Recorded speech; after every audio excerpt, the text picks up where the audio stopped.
Oota, ma teen kõigepealt selle stuudio intro sisse. Tee intro ära.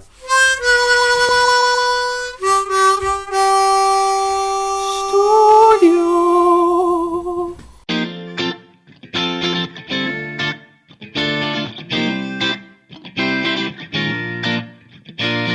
Tervist! Tere kuulamast, tulemast! Tere tulemast tagasi stuudiolainele. Pole teist ammu kuulnud midagi. Kuidas läinud on?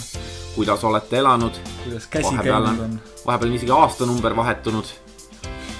Me pole lausa nii ammu suhelnud teiega ja väga palju vett on merre voolanud selle ajaga. Ja merest ka välja voolanud. Tegelikult olgem ausad. Ja verd on ka voolanud maailmas. Tegelikult siinkohal me tahaksimegi võib-olla selgitada, et miks oleme me nii kaua eemal olnud. Mina näiteks käisin Lähis-Idas võitlemas Islamiriigi vastu väga edukalt. Suutsin tappa nende juhi Ablah Hamani oma paljaste kätega. Ja nagu ma näen, on käed siiani paljad. Käed on siiamaani paljad. Ei olegi mõtet neid üldse need tõmbid, mis alles on jäänud neist. Ja põhimõtteliselt mul sama teema ainult, et mina olin just siis teise poole peal. Kutsuti mind siis Ahman Rahkaniks asetäitjaks. Ja võtsin üle ohjad sinu tegevuse tagajärjel. Ja nüüd me oleme siin ja... Nüüd me oleme tagasi ja... Paneme uue hooga, uuel aastal uue hooga. Kuigi juba käes on Plirsbergs märts, kuigi homme juba varsti põhimõtteliselt on reed. Väga hea ja homme me läheme üle ka suveajale. Mis on fantastiline selles pärast, et kõigil on kõrini selles fucking külmast Eestimaa sombusest ilmast. Ja kella keeramine ongi see asi, mis seda muudab. See muudab päevad pikemaks, see tähendab, et õhtul on valgem, hommikul on jälle pimedam natukene. Aga see läheb kiiresti mööda. Ja nüüd kallid kuulejad, et ei tekiks väga palju segadust, siis ma tahaksin ära mainida, et tegelikult selleks hetkeks, kui stuudio eetrisse jõuab, on kell juba keeratud. Jah, et ärge hoidke hinge kinni ja kellasid keerama, vaid teil peaks te võite keerata ka kellasid, kui te kuulate. Kui teil see tegemata on, jah. Kui teil see tegemata tegelikult, kui ka tehtud on, tehke siis seda uuesti. Tegelikult lepime lihtsalt ühes asjas kokku, et stuudio eetrisse jõudmise ajaga siis läheb Eesti üle uuesti talve ajal. ei, stuudio kuulajad lähevad üle stuudio ajale ja keeravad oma kella tund aega ette. Ehk siis selle järgi tunnete tänaval ka ära stuudio kuulaja. Ja, kui ta on oma ajast ees. Täpselt. Ja see on siuke omamoodi uus kultuuriline liikumine lausa. Ja, kronokultuuriline võib isegi öelda. Ma ei tea, mida see tähendab, aga ma nõustun sinuga, see tõesti on krono. Seoses kellaga. Selge. Igatahes, mis siin pikemalt lobised, tore on tagasi olla, see aasta me kindlasti oleme veel võimsamad, veel kiiremad, veel vaimukamad. Võib-olla isegi laseme 6 saadet välja aasta jooksul. Võib-olla, no ma ei tahaks siin hakata midagi lubama. Ärme hakka siin. Et nii kuidas jõuame, sest see stuudio tegemine ikkagi ega see on töö, see on väga raske töö, see on nii füüsiliselt kui vaimselt. Ja, sest tegelikult võib-olla kuulejad ei teagi seda, aga selleks, et korralikult teha ühte uudistes rääkivat saadet, peab olema purk hapuvurki, peab olema mida ma hetkel söön väga maitsev. Eeslinahast diivan ja ütleme seapõrn akna ees. Ja neitsi nahk peab olema kindlasti. Ja palju sõbra pilt arvutis. Jah. Kindlasti see on hädavajalik selleks, et üks korralik stuudio saaks valmida. Aga kuidas sul läinud on siis? Kuule, nii nagu ikka. Käisin seal, tegin neid asju, võtsin üle ohjad pärast sind. Ja nüüd ma olen jälle siin ja ma ei tahaks nagu midagi muud sellest rääkida, sellepärast, et see on siiski nagu riigisaladus ja... Selge, ma saan täiesti aru. Aga kuidas endal? Mul on läinud vägagi sitasti. Ega siin Eesti riigis elu ei ole kerge. Siin tuleb ikka oma ellujäämise nimel kõvasti vaeva näha, võidelda. Maksuametiga, riigiga. Ja põhimõtteliselt nii ta on. Elu on üks korralik vitt, ütleme niimoodi. aga Taavi Rõivas näiteks võitles oma elu eest, just nägid Taavi Rõivas võitles oma elu eest. USA-s telekas. Jaa, väga hea, et sa selle teema üles võtsid, ma kindlasti tahtsingi seda täna rääkida, aga äkki alustamegi sellest kellest siis veel, kui mitte meie armsast nunnust peaministrist. Taavist, et mis sa arvad, vaatasid sa selle videotüki lõpuni? Ma vaatasin ja ma mõtlesin, et riidetükike, et poiss oskab esineda. Minu arust jah. Aga riiki juhtida ei oska. Minu arust ei oska ta kumbagi. Ütlem nii, nagu asi on. Arvan, et see on arvamuse küsimus. Kindlasti on neid, kes vaidlevad ka sellele vastu, et ta ei oska riiki juhtida. Aga need õnneks ei ole keegi stuudio kuulajad. Ja mis sa ise arvasid lisaks sellele, et ta ma ei tea, seal oli mingisugused pealkirjad, et ta kuidagi nagu säras oma vaimukusega või midagi. Vabandust, mul on võib-olla teistsugune arusaam huumorist. Ja minu arust ei olnud seal nagu mitte midagi naljakat.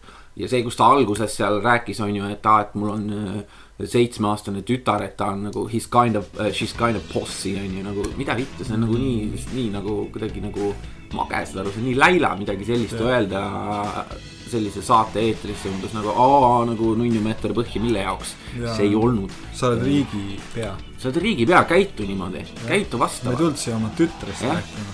Ma pean rääkima, et türa on ju. Et pagulased näiteks. Ma ei tea, tore muidugi, et Eesti sai nagu reklaami ja värki, aga ikkagi ma arvan, et ma ei tea, ta ei olnud seal vaimukas ja ei ütleme, ta oli selles mõttes, et ta oli mingite sükeste standardsete kesktaseme ameeriklasele sobivad täpselt madala laupallise ameeriklase stuudio tasemest oli asi kaugel. Ei, meil on kõrgem huumori läbi, ütleme niimoodi. Meie latt on liiga kõrgel. Stuudio latt. Taavi ei oska nalja teha. Ja edaspidi me peaksime, kui me mingi veebilehe teeme, mis me peaksime kindlasti tegema, siis me paneme sinna üles laivis nagu update'iva stuudio latimeetri, mis näitab täpselt, kui kõrgel on stuudio latt praegusel hetkel. Mis peaks olema umbes Telia aktsiad, et ainult tõusujoones, välja arvatud siis, kui tuleb mingisugune uudis selle kohta, et inimesed ei ole rahul selle teenindusega. Millest me ka täna rääkida tahtsime. Ja see olekski meie võib-olla esimene uudis. Esimeseks uudiseks ma olen valinud hoopis sellise asja nagu ajaloo rikkaim sportlane tegeles väga ohtliku spordialaga. Kõigepealt proovime siis, teeme seda arvamismängu jälle, mis võis olla see ohtlik spordiala. Mina pakun näiteks kaarikusõiduga. Sa oled seda artiklit lugenud või? Jah. Selge, siis rohkem ei paku, aga alustame siis uudisest. Tänapäeva sportlased teenivad absurdseid rahasummasid. NFL-i mängijad võivad teenida enam kui 100 miljonit. Kas sa kujutad seda summat ette? 100 miljonit. No stuudio saab saate pealt umbes nii palju tegelikult. No natuke näeme alla ikkagi. Eelmine hooaeg saime ju vahet ei ole. Korvpall oli LeBron James sõlmib oma bla. Aga kus siis on? Jah. Ja oligi nii, kaarikusõit. Diokles sündis 104 aastat pärast Kristust Hispaanias. Emerite Augustas, mis oli tänane Merida. Koosele tõi võite tihti tema lõpuspurt ning ta teenis oma 24 aasta pikkus karjääri jooksul 35 863 120 sestertsi võiduraha. Normaalne. No. Me saame kuskil 300 sestertsi minuti pealt. Umbes nii. Aga oota, mis see oli Kreekas või? Ei tea. Mis ta oli ju? Just lugesid Roomas või Kreekas? Jah, ma panin selle uudise juba kinni. See ei pakkunud mulle. Aga selles suhtes, et tõesti võib-olla huvitav spordialaga, mis ma tegelikult tahaks hoopis siinkohal mainida, on see, et on üks ajaloolane, kes väga tulihingeliselt võitleb selle nimel, et tuua ajalooõpikutesse teadmine, et eestlased on need, kellest on pärit vana kreeklased ja nende kultuur, teadsid seda? Nüüd tean. Ehk siis kõik Zeusid ja möllud ja oota, kus Kreekas olid? Kreekas olid Zeusid ja möllud või Roomas olid Jupiterid asjad, on ju? Kreekas olid jah, Zeusid asjad, nad elasid seal Promentose mäel või? Vot, ehk siis see on lisaks Skype'ile ja jõulukuuskedele, mis on ka meile oleme me ka Kreeka jumalad loonud. Jah. Ja kui me oleme juba ka kreeklased oleme, siis meie teinud ühesõnaga või? Mis asi meie? Meie oleme kreeklased. Ei, meist meie järglased on kreeklased, eks mingi osa eestlasi läks Kreekasse elama ja siis sai sellest see Kreeka kultuur ja asjad, vaata. Okei, aga kust sai alguse see demokraatia? Kas ei oldki Kreekast? Ma just mõtlengi.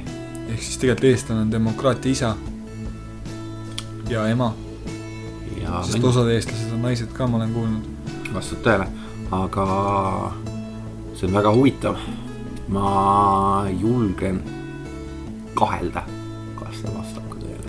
Jaa, see on tõesti tundub süke ulme, vaata, aga kujutad ette, kui see reaalselt tulebki üks hetk tundub, et ongi niimoodi, no. Reaalselt tulebki välja, et eestlased ongi kreeklaste nii-öelda esivanemad. No siis on õigustatud, et meie riik praegu väga palju pappi viskab neile, sest põhimõtteliselt me toetame siis ju oma esivanemaid, võiks nii öelda või? Jah. Et tegelikult pigem mitte meie ei toeta oma esivanemaid, vaid meie oleme just need vanemad, kes toetavad just kui oma lapsi. Sest Kreeka oleks siis just kui meie tütarfirma. Nii et siis selge, kõik teie, kes teie arvate, et on vale, et Eesti riik annab oma raha Kreekale, võtke näpust. Jah. Sest that's what brothers do, võiks öelda. Jah. They watch out for each other's backs. Backstabbing. Nii, ja siis jällegi. Järgmine uudis. Et põhimõtteliselt hästi lihtne. Hästi lihtne. Jõhkard Redus, maailma üks ohtlikumad narkoparoneid, saab vabalt tegutseda. Narkoparoneid. Kui sinu kodulinna juhib narkokartell, siis on elu väga hull. Viimasel ajal palju kõneainet pakkunud Joaquin Guzman Loereda ehk El Chapo. Kinninabimine ei tähenda Mehhiko narkokaubandusele suures plaanis midagi. Vabaduses on veel võimsam ja ohtlikum kartellijuht, tema nimi on Nemencio Osegura Cervantes ehk El Mecho, kirjutab Celebrity Network. Ühesõnaga, et paned ühe kinni, tuleb teine välja. Tuleb teine kuskilt välja ja... See on nagu vaata sügisel korjad õunu hoovi pealt. Võtad ühe üles, vaatad, 3 tükki on jälle. 3 tükki on jälle maha kukkud. Sama siin kartellidega. Paned ühe kinni, jälle ilmub kuskilt 3 tükki välja. Ja tegelikult... Nad on kõik seal L-id, El Chapo ja El Mecheco, Mencho. El Niño. El Mencho on ärimees, kel on sõduri mõtteviis. Ta hävitab kõik, kes ta teele ette jäävad. Väidetavalt on ta endine politseiametnik, isegi need, kes on narkoparoni tegemistega lähemalt kursis, ei tea täpselt tema eesnime. Ühed ütlevad, et see on Nemesio, teised jälle, et Ruben, mehe taktikalised oskused kinnitaks just kui tema teooriat, et tal all on politseisüsteemi taustal hetkel võtmas sõda selle sama süsteemi vastu. Sa oled mõelnud kunagi, et võiks narkoparon olla? Ma olen sellele mõelnud, aga ma lihtsalt vihkan narkootikume. See on ainus põhjus, miks ma ei saaks seda teha. Aga... kõik muud isikuomadused on mul olemas. Raha vihkad ka või? Raha mulle meeldib. No kas sa saad raha ja annad narkootikume ära? No jaa, aga ma pean ikkagi narkootikumidega kokku puutuma. See ei ole nagu see. Ei pea. Sa palkad inimesed, kes puutuvad sinu eest narkootikumidega kokku ja annavad raha sulle. Ei, ma ei tunneks ennast ikkagi hästi selles. Ma tean, et keegi, kes on nendega kokku puutub minuga mingi hetk kokku. No, ja siis ma olen nagu ikkagi kuidagi olen nagu kontaktis. Aga siis sa palkad veel vahemehe. Keegi, kes puutub nende inimestega kokku, kes puutuvad narkootikumidega. Kes on nagu steriilne vahemees. Ja siis ongi jumala hea plaan, sellepärast, et siis sa ei... No hea küll, ma mõtlen sellele. Hea küll, ma mõtlen sellele. Aga ma ei hakka midagi lubama, vaatame, mis saab. Selles suhtes, et... Ja kas ma võin endale ise nime valida? Jaa. El Tom. El Marino. Ei. El Marino, jaa. Miks? El Marino. Ära küsi, miks? El Cucaracha. El Cucaracha. Järgmine uudis. El Kakarina. Kas peab alati midagi uut olema, et meie stuudio saaks edasi jätkata? Ei pea, aga võtame siis näiteks ette selle pagulaskriisi, kuna see on väga popp teema, kõik räägivad sellest, kõik nämmutavad seda, miks siis meie ei võiks seda teha. Jah, selles suhtes, et nii palju kui ma aru saan, siis meediast ja niimoodi on pagulased eranditult mustanahalised inimesed. Jah, noored mehed. Räägin parem sellest Odini sellest sõdalastest. No aga see on kõik sama süsteem ju, sama see Odini sõdalased. Ma lugesin üht artiklit, kus keegi oli kirjutanud kommentaari sinna alla, et nad näevad välja nagu odekolonni sõdalased, Odini sõdalased. Aga kui sa vaatasid, oli mingisugune video oli kuskil, kus nad seal pargis väänasid mingi neiu veel sinna peale, et see vanamees, kes seal eriti jõhkralt pani, et värdjas, et sa pole, kao välja siit riigist või midagi sellist. Et sellel härral on kindlasti väga palju probleeme, et ma mõtlen, et ta ütles, et tal on 5 last. See vana härra ütles, mul on ta lastest kahju. Kujuta ette, milline ta oma lastega siis on. Jaa, väänab ka neid maha, ma arvan, kogu aeg. Kindlasti. Selles suhtes, et... Aga see on sotsiaalameti rida juba. Tegelikult ma arvan, et lihtsalt seal on nagu reklaaminduse või turunduse probleem, et... Kui ma vaatasin ka seda esinemist ja ta läks sinna näiteks kõnet pidama see Odin, põhi-Odin. Yeah. Ta sattus seal hätta, ta pidi võtma välja oma spikri, et seda kõnet ette lugeda. Siis ta unustas ära ja ühesõnaga see oli kuidagi nii, see kukkus nii halvasti välja, et see jättis kohe nagu siukse halva maigu külge vaata ja üldse kui ma vaatasin seda kontingenti seal, siis nagu need tundusid tõesti väga siuksed kaheldava väärtusega. Aga ma nüüd ei mäleta, kes seda ütles, et kõik Eesti nagu suuremad saavutused või suuremad liikumised ongi tekkinud sellest, et on süke isetegevus tsivilistide poolt, vaata. Et mingid metsavendlus ja mis meil veel on olnud, on ju. Et Odini sõdalased oleks nagu järg nendele asjadele, aga teate, kui teil on eesotsas sellised inimesed, siis nagu ei ole üldse väga tõsiselt võetavad inimesed. Et väga tõsiselt võetav seltskond ei ole. Et kui ma näen, et teil on eesotsas sükene odekolonni sõdalane, siis ma eeldan, et te ise olete ka kõik samasugused odekolonni sõdalased. Elagu odekolonn, aga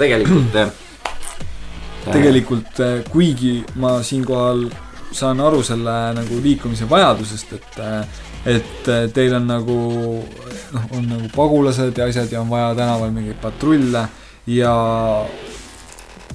kui politsei nagu piisavalt ei tee, siis peab ju ise tegema, eks keegi peab ju tegema.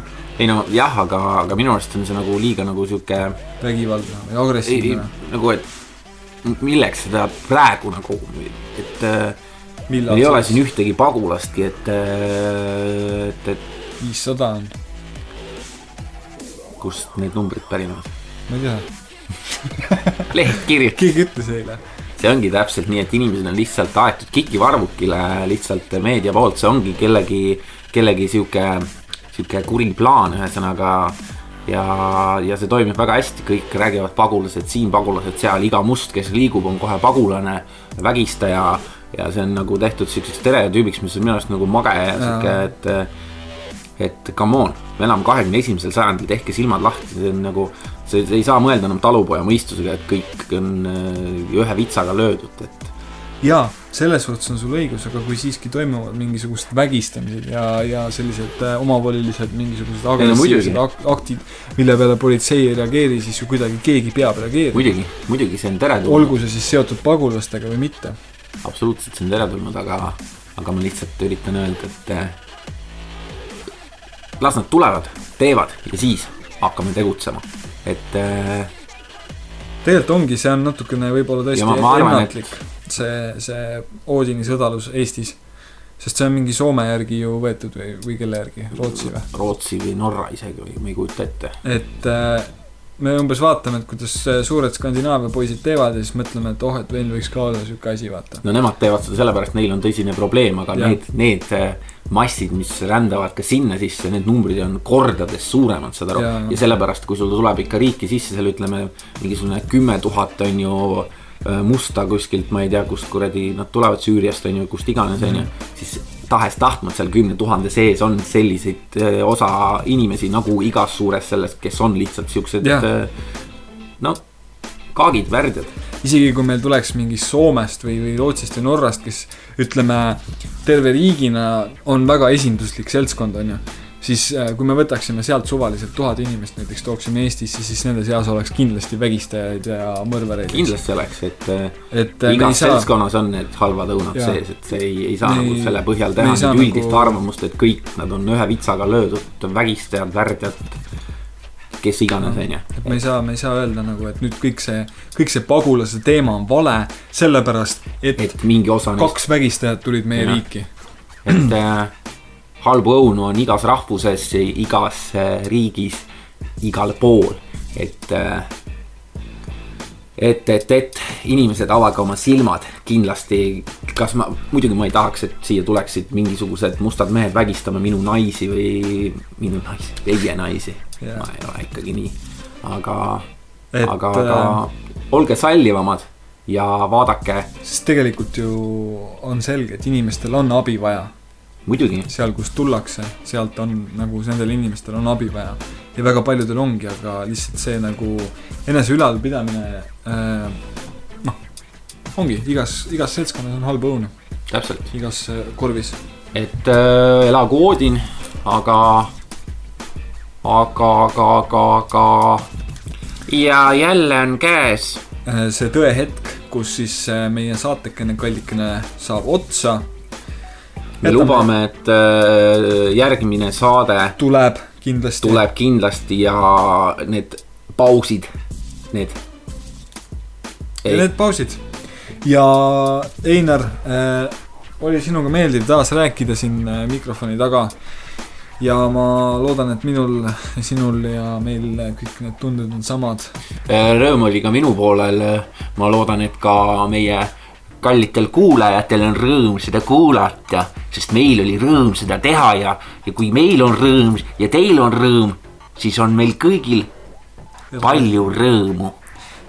Ja nagu vanasõna ütleb, see on Kihnu vanasõna muide, pange endale kõrva taha, kirjutage üles.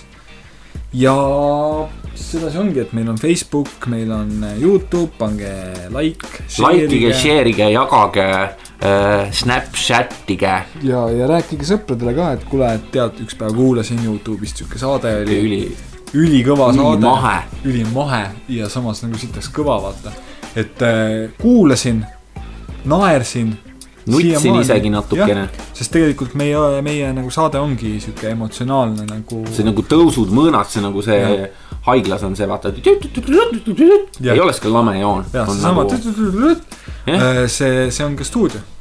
Et see punane joon näitabki seda, vaata meil on see logo. Sealt läheb siuke punane joon läbi. See näitab seda, et praegu saadet ei toimu, on ju, sest hetkel me ei lindista. Tavaliselt me hetkel ei lindista. Aga tegelikult see joon peaks olemagi siuke täpselt. Ja selle mõttega ma lõpetakski. Ma arvan küll jah, et üsna soliidne mõte oli. Aga kallid kuulejad, peatse kuulmiseni ja kuuleme siis. Kuidas see käis nüüd? Tere tulemast kuulamast stuudio, aga see käib algusesse. Tere tulemast kuulamast stuudio. Nägemist kuulamast stuudio. Olge siis lahedad, mõnusad, püsige terved ja olge rohkem aksepteerivad üksteises suhtes. Aidake oma lähedasi, aidake oma naabreid, aidake seda imelikku meest bussijaamas, aidake seda kurja vana mutikest teie elutoas. Ja ärge ronige Ameerika televisiooni, kui te nalja teha ei oska. Täpselt. See võikski jääda meie nagu saate mõtteks. Kui nalja tegemine, jäta naljameestele. Jah. Nägemist. Purgis tehtud.